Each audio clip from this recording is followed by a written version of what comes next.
Assalamu alaikum and welcome to a new episode of Youth Talk. First of all, I'll welcome my guest in the studio. I have with me Sheikh Asim Luqman al-Hakim. Pleasure having with us, Sheikh Asim. The pleasure is mine. I have with me as well Mustafa, who is a translator on my left, as well as Abdullah, a computer programmer, and Marwan, who is a corporate lawyer. Sheikh Asim, in today's episode we want to talk about peer pressure and how much they affect one's behavior, for example. Is it really that strong a relationship? I mean, do peers really have that much influence on one's choices and decisions? Bismillah ar-Rahman ar-Rahim. Alhamdulillah wa salatu wassalamu ala rasulillahi wa alihi wa sahbihi wa man ihtada bihudah.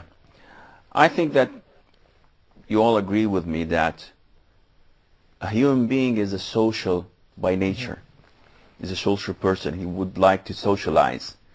And one aspect of socializing is that people tend to affect you and you affect them. And that is why if you're depressed and you sit in a room with people laughing and saying funny things, by nature you're going to change and laugh with them. And if you're sitting among people who are mourning their dead and crying, you're going to feel depressed.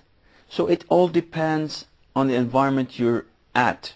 And this is on a larger scale. But if you come down to the individual level, you'll find out that, yes, there is peer pressure.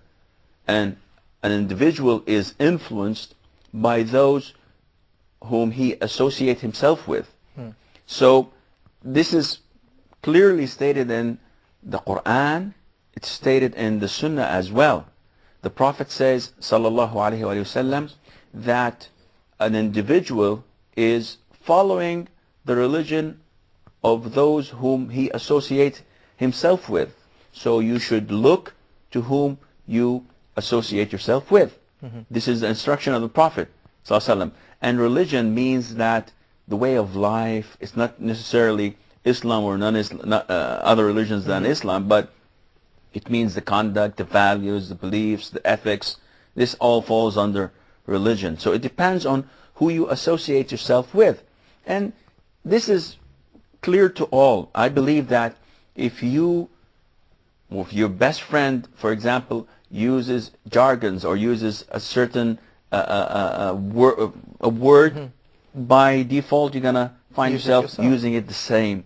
And likewise, if your best friend smokes, eventually you're going to smoke. If he prays, eventually you're going to pray. So there is the peer pressure influence on all of us, and that's why it's very essential to choose who you associate yourself with.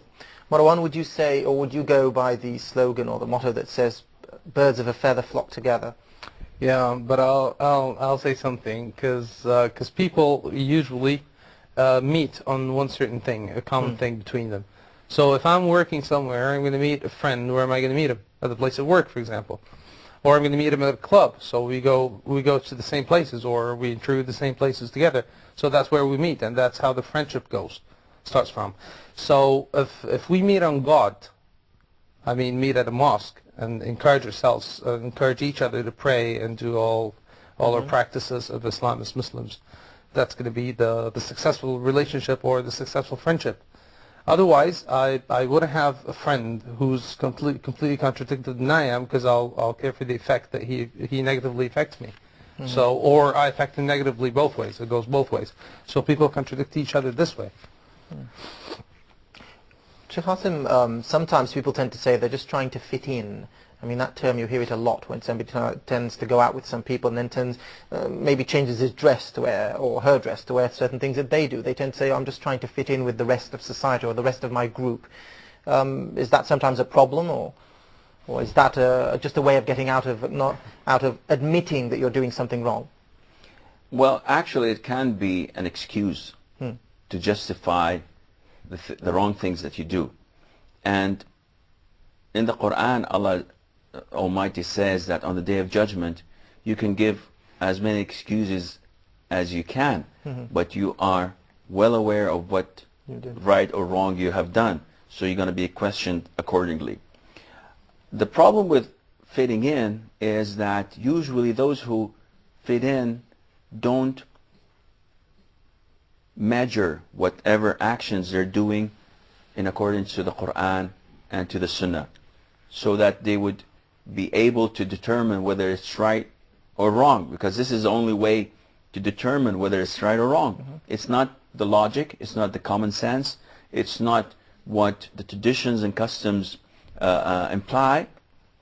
It's the Quran and Sunnah, which definitely falls, logic falls in line with proper logic, that is. Also, again, we have to come back to the point of dignity, of being proud of being a Muslim. And a Muslim, once he's proud of what he is, then he does not have the need to fit in. People will accept me as I am because I'm a Muslim. And this does not have to do with what you wear or how you look. It does not have to do with the things you do, because again, a Muslim always looks through the filter of the Quran and Sunnah, whether it's right or wrong. So if it's wrong, I don't have to fit in. People have to accept me as I am, because my religion simply says I don't have to, it says I must not do this. And this brings us to the point where in the West, a lot of the Muslim communities have the problem of blending in.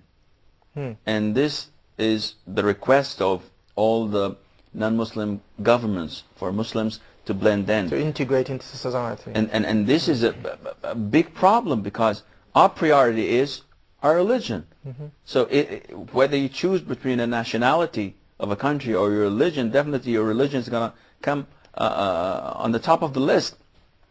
And I read in an article a few weeks back that there's this European government that gives a test to those who want to come into or to get their nationality in that European country, that they have to watch blue movies.